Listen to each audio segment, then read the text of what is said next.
Greetings from Cybertron. This is SoundJack here with a review of the Transformers BotBots Series 1 Lost Bots.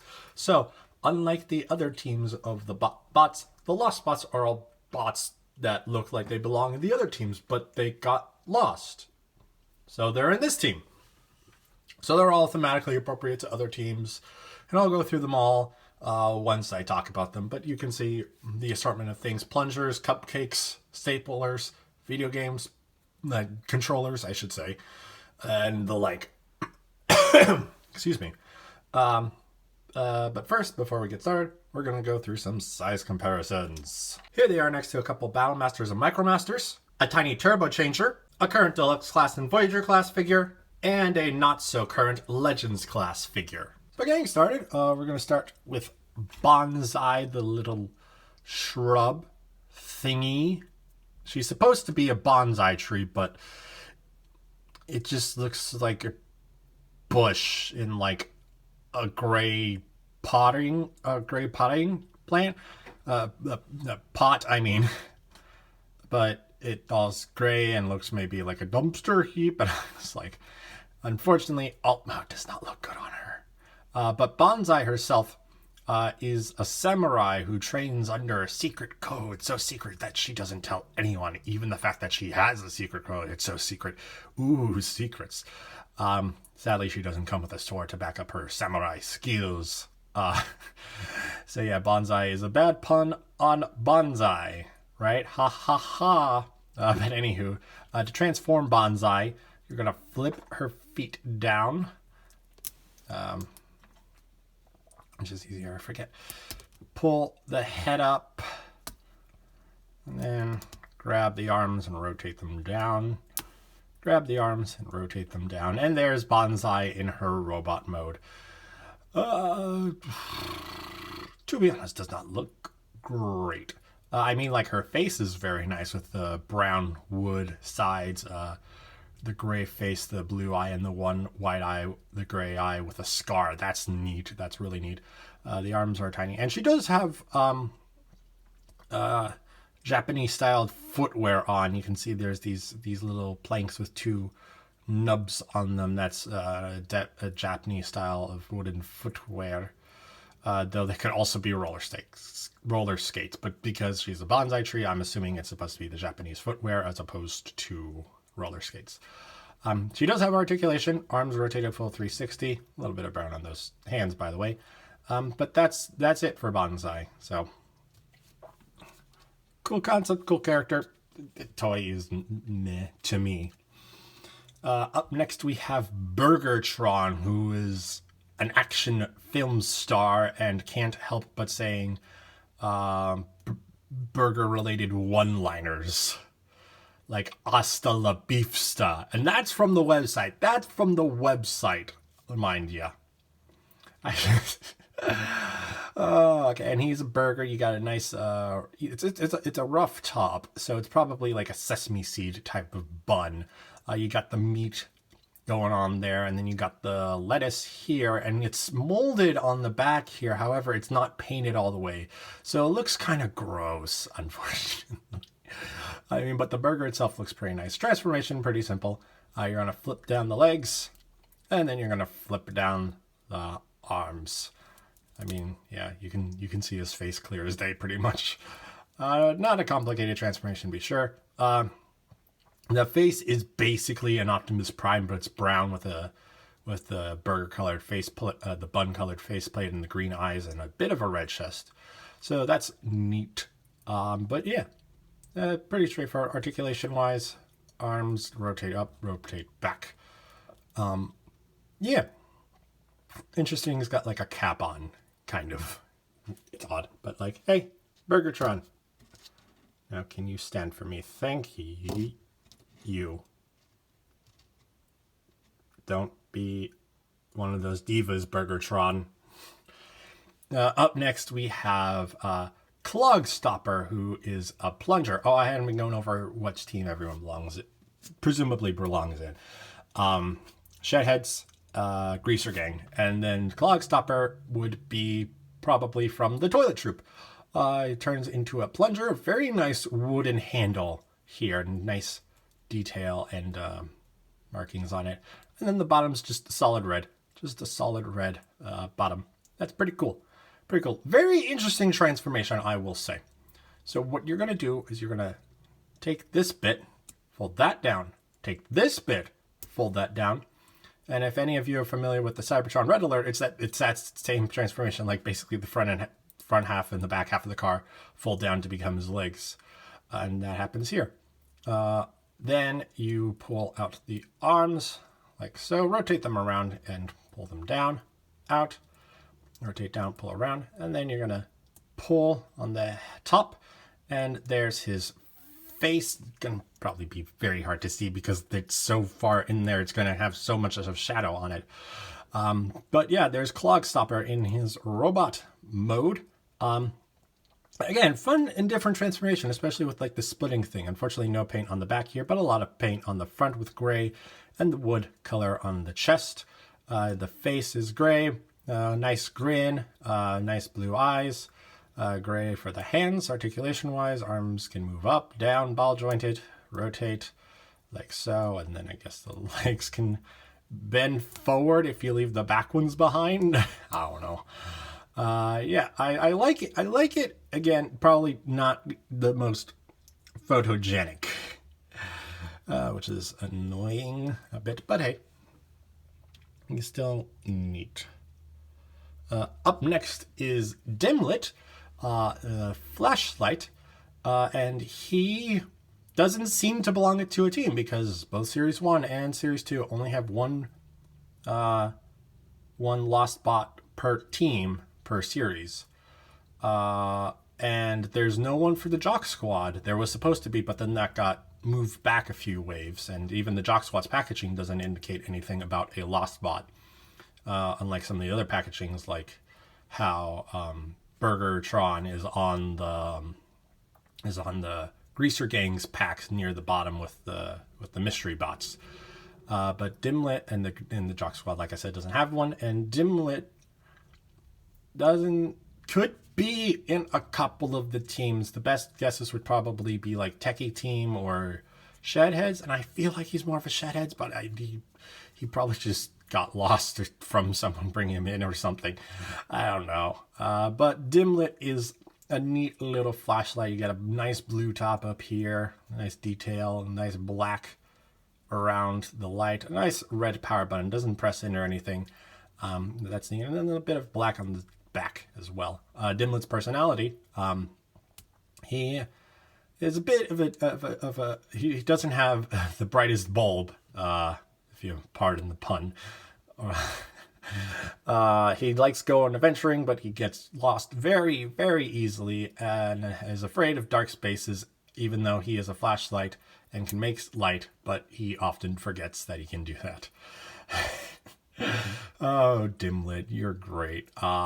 Anyway, to transform, you're going to extend the legs down. You're going to pull his arms out like so. And then you're going to rotate the head like so, revealing Dimlet's face. And there's Dimlet in robot mode, and he just looks so happy to be alive. Look at those yellow stars in his eyes. He's so stars in his eyes. He looks so excited. And those cute little blue cheeks too. Oh, look at him. He's so happy. Yeah. Yeah, he's one of my favorites. Yeah, and then you got the arms with a bit of gray on the inside, and the feet are just the bottom that it just extended. Articulation, you can get him to go full 360 with the arms. That's about it. But he's still cute. He's so cute. I love him. I love him. Up next, we have the Lost Bot, seemingly related to the Sugar Shocks. This is Frostferatu the Cupcake. And he is, as his name suggests, a vampire. And if he bites you, you will get... he will infuse you with magic energon that will give you a super sugar rush. He's great. It looks like be like a red velvet type of cupcake, a nice like kind of either muted red or like dull pink wrapper. nice red there and white cream on top. Though it also looks like he's got sprinkles molded in there that haven't been painted. So that's slightly disappointing. Also, what's disappointing is its transformation. Because to transform, you just move that. Move that. There you go. There's Frostferatu. Just hiding in the cupcake. Now he's not hiding in the cupcake. It's dumb, but he's still cute. Look at those great swirly eyes and the little fangs on his mouth. They're very, very tiny, so I don't even know if you'll be able to see it. Can you see that? Yeah. He's great. He's got a little bit of blue on his chest, and he's got very tiny white arms that do have articulation, so he can move them forward and a little bit back. But again, very simple transformation. And it's supposed to be like his cape, but it kind of just ends up sticking out on the side. I try to do that pose, but unfortunate transformation. Love the robot design, I will say. He's also probably like the literal smallest of the BotBots. Like, look at him compared to Dimlet. Look at him. Look how tiny he is. Excuse me. I just had lunch. And next up, we have Game Over, the Ultra Gamer, who will beat any high score ever, who would seemingly would be part of the techie team. He's neat. He's got controllers. He got the arrow pad. He's got the select or start button. He's got a thumbstick up here, thumbstick down here, and 4 colored buttons. It's kind of generic controller, but like more got standard stuff. He's also got I don't know if the blue visor is supposed to be anything. That's really just his face sticking out, so I don't know if that's like supposed to be something or it's just they didn't hide his face well enough. He's also got his legs sticking out of his entire back, unfortunately. And to transform, Game Over, you're going to extend the arms like so, flip the legs down, and pull the head up, and there's Game Over in robot mode. However, I can literally not get him to stand with pose like this. Seems to be the default pose, but I literally cannot. And it seems like it's because that the legs don't go all the way forward as they're supposed to. They just end up, when they're flat on the ground, end up tilting him back just slightly enough that he's too back heavy. They can't go any further. There's something in the molding that is preventing it from going all as far as it needs to be able to try to support his weight. So what I attempt to do is like put the arms forward like that to try to get him to stand. And this one does work. I did because of getting the packs by the recommended buyer's guide, which you can check out if you're wanting to collect series 1.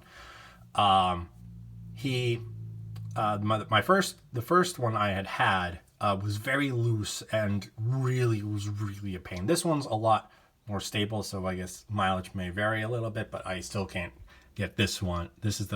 I still can't get this one to stand with the arms in their like default pose. So he kind of has to bring his arms a bit forward. But he's neat. Not much else happens. He gets his hands sticking out there and his legs. We already saw them on the back. It kind of looks like he's wearing gloves, like he's a Mickey Mouse cartoon character or something. Arms can rotate. Unfortunately, the ears of his head get in the way, and kind of looks like might have a jazz head. But he's also very, very angry because he's an angry gamer. He's an angry gamer. He's gonna go online and tell Game Freak that all the Pokemon should be in the National Dex for Sword and Shield.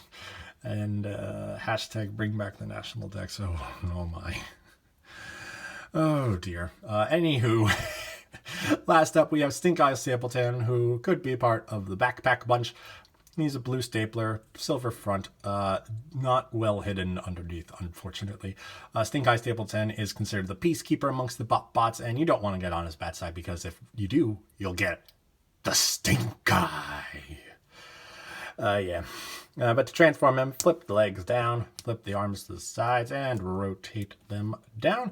And there's Stinkeye, Stapleton in robot mode. He's probably going to give me the Stinkeye now. And you can tell he's angry. He's got those squinty eyes, that tiny mouth, and the cartoonish anger nerve vein thing on the forehead. Nice black helmet going on, bit of black on the detail on the chest, and the arms and the feet are painted in a nice shiny silver paint. Arms are on ball joints so they can rotate and they can like go in and out and a little bit of up and down. I think it was Dale that found this on Twitter. He's able to cross his arms. It's great. It's great. Only BotBot, as far as I know, that can do that from Series 1 at the very least. But yeah, that's the members of the Lost Bots. So now let's take a look at some size comparisons. Here they are next to a Battlemaster and a couple Micromasters, a tiny Turbo Changer, a current Deluxe class and Voyager class figure, a not so current Legends class figure, and of course the channel's mascots, Soundwave and Wheeljack. So yeah, those are the Lost Bots, a weird team, all different molds, some of them not so great and a little simple, but they're all still fun. I love the BotBots and they are great. I'm glad they exist. I'm glad they are making more of them. I do already have all of Series 2. I apologize for being behind on these reviews. But you can check out all the Series 1 reviews now, since this is the last Series 1 video I'm making, because I figured to save the Lost Bots for last. And you can check those out if you want to check out all of the BotBots from Series 1, and I'll get started on Series 2 very, very soon. Either that or the San Diego Comic-Con exclusive are the ones that are coming on Amazon soon, but I'll be going through all of the BotBots very, very soon. There's going to be a lot of BotBots reviews coming up is what I'm saying. But anyway, so thank you for watching. If you enjoyed, please be sure to like the video and subscribe to the channel. You can also follow me on Twitter and Instagram at SoundJack426. Also, be sure to donate to my Ko-fi page if you want to help support the channel. Link for that is in the description down below. And also be sure to check out my gaming channel with Alyssa, aka The Rational Dove. The gaming channel is called RDSJ Gaming, and we are currently going through Pokemon Coliseum. Link for that also in the description down below. And with that being said, thanks for tuning in. This is SoundJack signing off.